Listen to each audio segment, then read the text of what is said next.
कुछ नहीं मिलता इस दुनिया में कठिन परिश्रम के बगैर। मेरा अपना साया भी मुझे धूप में आने के बाद मिला। Baby, calm down, calm down. Yo, this your body, it puts in my heart for lockdown, for lockdown. रेमा एक नाइजीरियन सिंगर, उम्र 23 साल। The most popular song calm down से पूरे दुनिया में फेमस हुए। इतनी कम उम्र में सफलता का वो मुकाम हासिल किया कि लोग हैरान हैं। पर रेमा के लिए ये सफर तय कर पाना आसान नहीं था। कम उम्र में ही परेशानियों का पहाड़ उनके कंधों पे आ गया, पर अपने हिम्मत, लगन और परिश्रम से आगे बढ़े और ये मुकाम हासिल किया। हम में से ज्यादातर लोग उनकी सफलता को लेकर ये कहेंगे कि रेमा बस एक लकी किड हैं कि उनका गाना हिट हो गया और वो रातों रात स्टार बन गए। पर दोस्तों, याद रखना, बर्फ का पहाड़ पानी के ऊपर जितना दिखता है उससे 9 गुना बड़ा भाग पानी के अंदर होता है। हमें सिर्फ रेमा की सक्सेस दिखाई दे रही है, पर उस सक्सेस के पीछे का स्ट्रगल और परिश्रम नहीं दिख रहा है। तो दोस्तों, चलिए जानते हैं रेमा के लाइफ से जुड़ी कुछ बातें। Afrobeat superstar, Nigerian icon, the one and only youth sensation, Rema. Calm down song ने कई सारे रिकॉर्ड बना डाले, जैसे कि best social trended song of the year. इस सॉन्ग को Guinness book of world records में शामिल किया गया for first number 1 hit on the official Meena chart. Official Meena chart एक रीजनल म्यूजिक प्लेटफॉर्म है जिसमें 20 कंट्रीज शामिल हैं। रेमा का पहला सॉन्ग जो वायरल हुआ था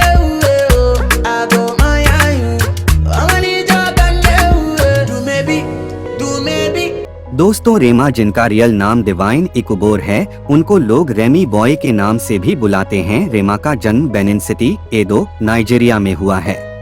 उनके पिता जस्टिस इकुबोर थे, जो अपने होटल के कमरे में मरे हुए पाए गए थे। उनकी मौत का कारण अभी भी मिस्ट्री है। रेमा की माता का नाम हमीदा नब्बेसा है। रेमा जब 15 साल के थे तभी उनके पिता की मौत हो गई थी और ठीक उसके बाद ही रेमा के भाई की भी मौत हो गई। कम उम्र में ही रेमा के कंधों पे 2 बहनों और माता की देखरेख का बोझ आ गया। रेमा को पैसे कमाने के लिए घर छोड़ना पड़ा। वो बेनिन सिटी से अक्रा आ गए। Accra is the capital city of Ghana. Rema पैसे कमाने के लिए बहुत सारे काम किए। वो घाना के बीचेस पे एज अ लेबर काम किया। रेमा बताते हैं कि उनकी माँ के पास पब्लिक ट्रांसपोर्ट में सफर करने तक के पैसे नहीं होते थे। वे दूर दूर तक पैदल ही जाती थी। रेमा जब घाना से नाइजीरिया वापस आए तब वो अपना ज्यादा से ज्यादा समय म्यूजिक स्टूडियोज में बिताते थे अपनी म्यूजिक एल्बम को लेकर, ताकि कोई उनके एल्बम को फाइनेंस कर दे।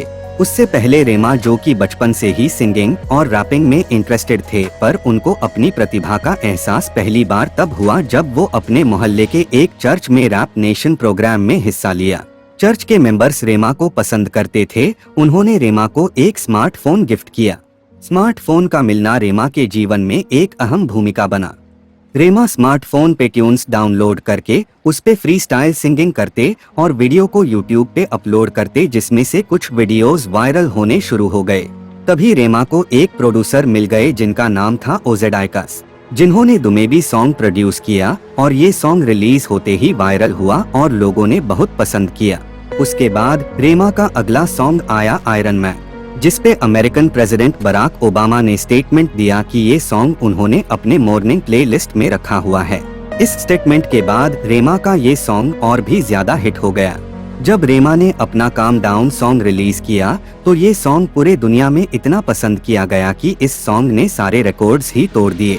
देखते ही देखते रेमा एक ग्लोबल आइकन बन गए और पूरी दुनिया में उनके करोड़ों फैंस हो गए। रेमा ने जब पैसे कमाए तो सबसे पहले अपनी माँ के लिए एक कार खरीदा। कार देखकर रेमा की माँ बहुत खुश हुई और उनके आंखों से आंसू आ गए।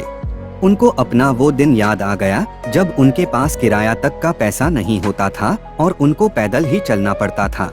माँ की तकलीफें, उनका पैसे न होने की वजह से पैदल चलना, ये सारी बातें रेमा को बहुत दुख पहुँचाती थी।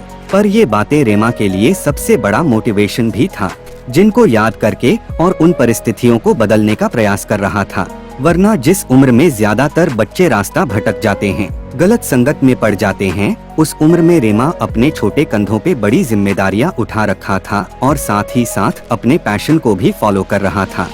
आज मात्र 23 साल की उम्र में रेमा नाइजीरिया के नंबर 1 सिंगर बन गए हैं और पूरे दुनिया के टॉप सिंगर्स में उनका नाम शामिल हो गया है। रेमा अपने सिंगिंग स्टाइल को अफ्रोरेव बुलाते हैं, जिसका मतलब है ये स्टाइल अफ्रोबीट, इंडियन और अराबिक म्यूजिक का मिश्रण है।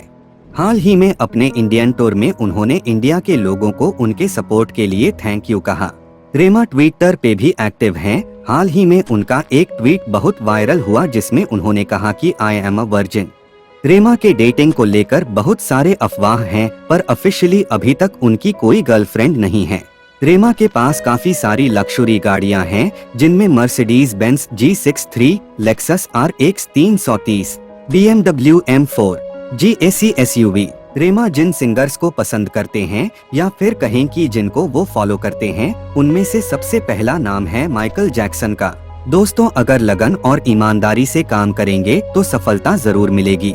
आप जो भी अपने जीवन में बनना चाहते हैं या पाना चाहते हैं, हम आपकी सफलता की कामना करते हैं और इस वीडियो को यही एंड करते हैं। फिर मिलेंगे ऐसे ही एक नई स्टोरी के साथ। वीडियो अच्छी लगी को लाइक जरूर कीजिए और चैनल पे नए हैं तो सब्सक्राइब कीजिएगा।